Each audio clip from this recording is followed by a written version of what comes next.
ஸ்ரீமதே ராமானுஜாய நமக. ஆழ்வார் எம்பெருமானார் ஜீயர் திருவடிகளே சரணம்.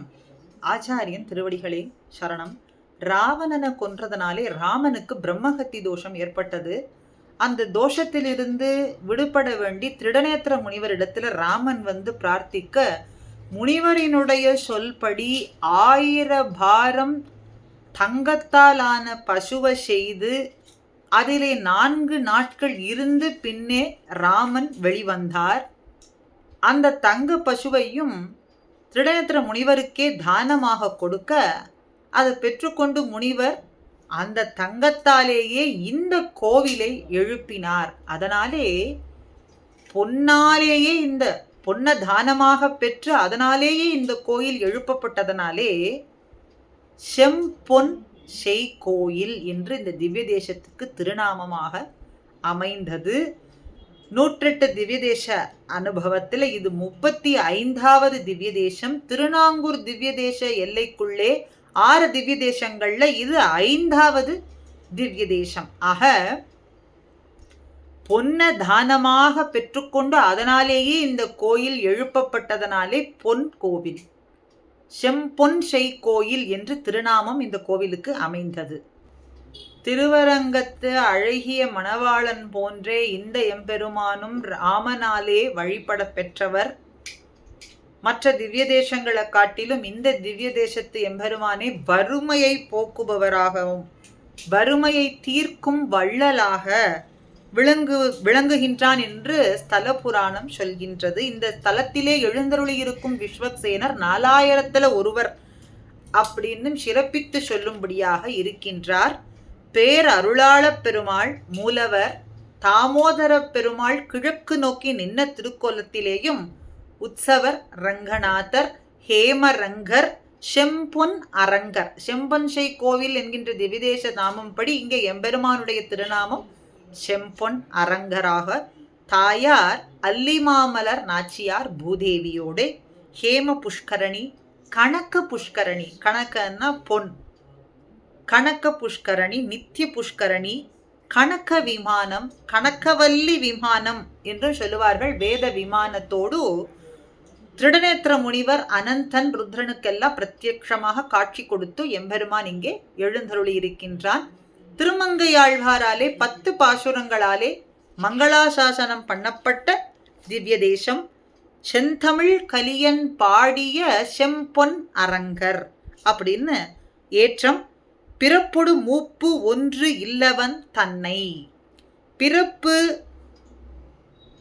முதுமை மறுமை எதுவுமே இல்லாதவன், பேதியா இன்ப வெள்ளத்தை இறப்பு எதிர்கால கழியும் ஆளானை, 7 இசையின் சுவை தன்னை, சிறப்புடை மறையோர் நாங்கை நடுவுள் செம்பொன் கோவிலின் உள்ளே மறைப்பெரும் பொருளை வானவர் கோனை கண்டு நான் வாழ்ந்து ஒழிந்தேனே என்று சொல்றார். பிறப்போ இறப்போ முதுமையோ மறுமையோ எதுவுமே இல்லாதவன், எக்காலத்திலேயும் ஒரே நிலையிலே இன்ப பெருக்கானவன், முக்காலங்களிலேயும் நிலைத்து நிற்கக்கூடியவன், எதிர்கால கழியும் ஆளானை, முக்காலத்திலேயும் ஒரே நிலையிலே நிலைத்து நிற்பவன், 7 இசையின் சுவை போன்று இருக்கக்கூடியவன், வேதங்களிலே கூறப்படும் சிறந்த பொருளாய் விளங்கக்கூடியவன், பரமபத நித்தியர்களினுடைய தலைவனான எம்பெருமான், மறைப்பெரும் பொருளானவன், வானவர் கோனானவன், தேவாதி தேவன். அவனை நான் கண்டுகொண்டேன் எங்கே? செம்பொன் கோவிலின் உள்ளே.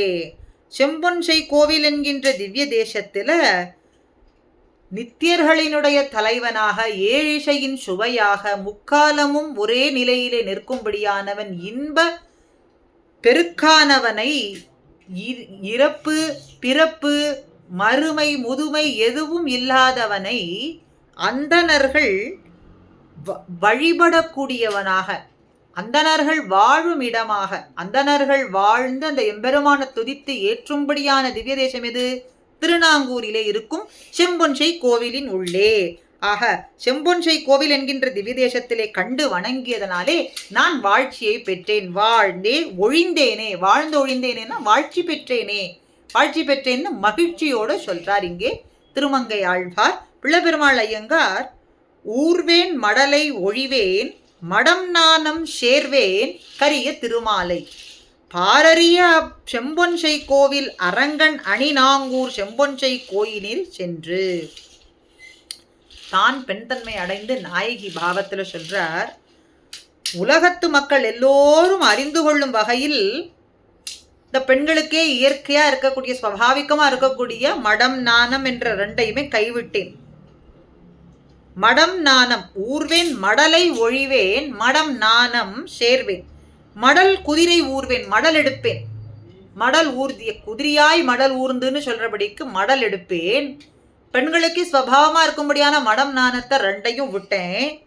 அந்த செயலாலே திருவரங்கத்திலே கோயில் கொண்டு உவந்து எழுந்தருளியிருக்கும் அரங்கன் திருநாங்கூர் செம்பொன்சை கோவில் என்கின்ற திவ்ய தேசத்திலே விளங்கும் கரிய நிறப்பிரானை சேர்ந்து மகிழ்வேன்னு சொல்றார். திருவரங்கத்துல உகந்து எழுந்தருளியிருக்கும் அரங்கனே இங்கே செம்பொன்சை கோவிலிலேயும் எழுந்தருளியிருக்கிறான். அவனை சென்று அடைந்து நான் மகிழ்ச்சி அடைவேன், மகிழ்ச்சி கொள்வேன், அவனை சென்று சேர்வேன். எப்படி? மடல் எடுப்பேன், மடம் நாணம் ரெண்டையும் விட்டேன்.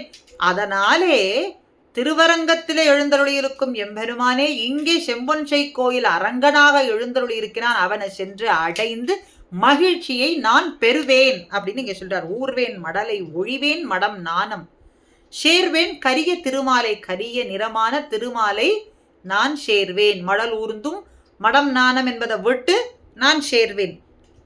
பாரறிய அம்பொன்சை கோவில் அரங்கன் திருவரங்கத்திலே எழுந்தருளியிருக்கும் அழகிய மணவாளனான அரங்கன் நாங்கூர் செம்பொன்சை கோவிலினில் சென்று.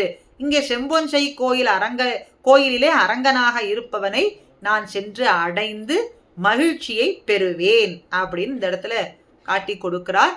ஆக செம்பொன்சை கோவிலிலே அழகிய மணவாளனாக அடியவர்களுக்கு அருளை பாலிப்பதற்காகவே எழுந்தருளியிருக்கும் எம்பெருமானை சென்று அடைவதனாலே நமக்கு மகிழ்ச்சி என்பது எப்பொழுதும் சித்திக்கும் என்பதைத்தான் திருமங்கையாழ்வாரும் பிள்ளைபெருமாள் ஐயங்காரும் நமக்கு இங்கே காட்டி கொடுக்கிறார்.